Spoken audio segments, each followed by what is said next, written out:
Showers of blessing, showers of blessing we need. Praise the Lord. Welcome to showers of blessing. దేవుని కృపలో భద్రపరచబడి నూతన దినంలో ప్రవేశించాం. ఈనాటి దేవుని వాగ్దానం. ద్రాక్షవల్లిని నేను, తీగలు మీరు. ఎవడు నా యందు నిలిచియుండునో, నేను ఎవని యందు నిలిచియుందునో, వాడు బహుగా ఫలించును. I am the vine, you are the branches. If you remain in me and I in you, you will bear much fruit. యోహాను సువార్త 15వ అధ్యాయం 5వ వచనం.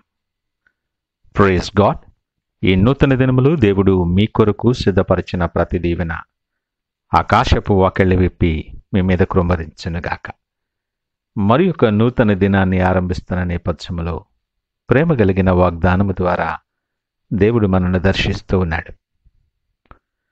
మన జీవితంలో చక్కగా ఫలించాలని, ప్రతి పరిస్థితుల్లో కూడా ఫలించి రాణించాలని అందరం కోరుకుంటాం.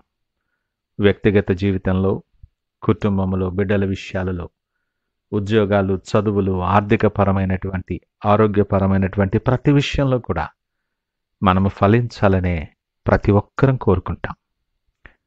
నీ దేవుడు కూడా అదే కోరుకుంటున్నాడు. నువ్వు ఫలించాలని, ప్రతి పరిస్థితుల్లో, ప్రతి అడుగులో, ప్రతి దినం నువ్వు ఫలించాలని ఆయన కోరుకుంటున్నాడు. మీరు బహుగా ఫలించుట వలన తండ్రి మహిమపరచబడతాడని మాట్లాడుతున్నాడు. అది దేవుని ఉద్దేశ్యం, ఆయన సంకల్పం. ఆయన స్వరూపములో, ఆయన పోలిక చొప్పున చేయబడిన నీవు, ఆయన బిడులుగా ఉంటున్నటువంటి నువ్వు ప్రతి పరిస్థితుల్లో నువ్వు రాణించాలని, తండ్రికి మహిమకరమైన జీవితాన్ని నువ్వు కలిగి దీవెనకరముగా ఎదగాలని ఆయన ఇష్టపడుతూ ఉన్నాడు. నీ ఫలింపు కేవలము నీకు సంతోషం, సమృద్ధి కలుగు చేయడమే కాకుండా దేవునికి మహిమకరముగా కూడా ఉండాలని మనము గ్రహించాలి. ఎంతో సంబరంగా పూలతో అలంకరింపబడి పండ్లతో కనువిందు చేసే ప్రతి కొమ్మ, ప్రతి తీగె చెట్టు నుండే కదా బలం, జీవం పొందుకుంటుంది. చెట్టు లేకుండా అవేవి లేవు. మన ఆత్మీయ జీవితంలో కూడా మనం దేవుని మీద ఆధారపడాలని, ఆధారపడి బలపడి ఫలించాలని దేవుడు మాట్లాడుతున్నాడు. ఈ మాటకు ఈ లేఖనము సారూప్యముగా ఉన్నది. చాలాసార్లు మన ప్రయత్నాల్లో ఎంతో ప్రయాసపడినా, ఎంత కష్టపడినా ఫలింపు మనకు కనబడదు. అది ఎంతో నిరాశకరంగా ఉంటుంది. బహుగా ఫలించటానికి దేవుడు మాట్లాడుతున్నటువంటి సూత్రం,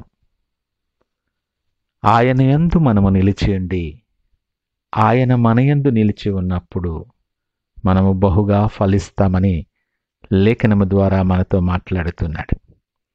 ఈ దినం ఈ మాటలు వింటున్న నేపథ్యంలో ప్రియదేవుని జనాంగమా, ఒక్కసారి మన ఆలోచనలను, మన మార్గాలను, మన ప్రవర్తనను ఒకసారి విశ్లేషణ చేసుకుందాం. మనము ఎవని యందు నిలిచి ఉంటున్నాం? దేని మీద ఆధారపడి బ్రతుకుతున్నాం? నీ శక్తి, నీ జ్ఞానము మీద నీకు అపారమైన నమ్మకం ఉండొచ్చు. కానీ వాటిని దయచేసిన దేవునికి ఎంత దూరంలో నీవున్నావు? ఆయనకు వేరుగా ఉండి మనమేమి చేయలేం. ఫలించేటువంటి కొమ్మ, ఫలించేటటువంటి తీగ ఆ చెట్టులో అనుసంధానింపబడి ఉంటేనే తప్ప అది బలము పొందుకొని ఫలించనేరదు. మన జీవితాలు కూడా అవే. ఆయన స్వరూపములో చేయబడి, ఆయన పోలిక చొప్పున చేసి, నా జనులు, నా బిడలు అని మనకు పేరు పెట్టి, ఆయనకు మహిమకరముగా మీరు ఫలించి, అభివృద్ధి చెంది, విస్తరించి, భూమిని నిండించి దాన్ని లోబర్చుకొనండి అనే ఆశీర్వాదం ఆయన పలికినప్పుడు, ఆశీర్వాదాలు మనలో కనబడాలి.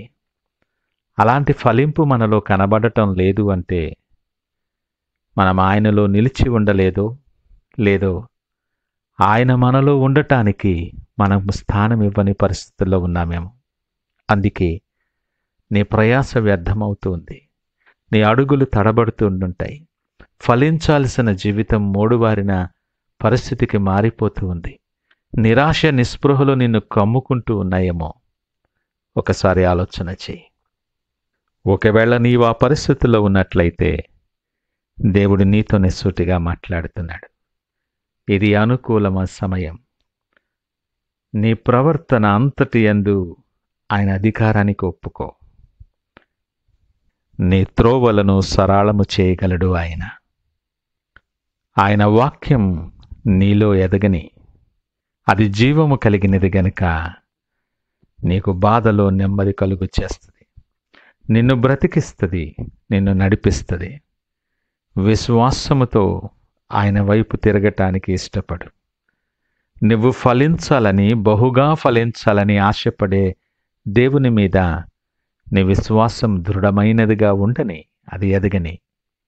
నీ చుట్టూ అనేకమైన అనానుకూల పరిస్థితులు రావచ్చు. అనేకులు అనేక రకాలుగా నీతో మాట్లాడవచ్చు. అనేక పరిస్థితుల గుండా నువ్వు నడవలసి రావచ్చు. కానీ తండ్రికి మహిమకరముగా నిన్ను మార్చుకోవాలని దేవుడు ఇష్టపడుతున్నాడు. ఆయన వైపు తిరిగి నీ చేతిని, నీ జీవితాన్ని, నీ మార్గాన్ని ఆయనకు అప్పగించు. నీలో పనికిరాని ప్రతి తీగను తీసివేసి నిన్ను బలపరచి జీవముతో నింపగలడు ఆయన. ఈ నూతన దినములో ఆ గొప్ప దీవెన మనం పొందుకొనులాగున ఆయన వైపు చూస్తూ ప్రార్థనతో ఈ దినాన్ని ఆరంభిద్దామా? ప్రార్థించుకుందాం. పరిశుద్ధుడు, ప్రేమ నమ్మకమైన మా యేసయ్య స్తోత్రాలు. ఉదయకాల సమయం నాతో మాతో మీరు మాట్లాడారు.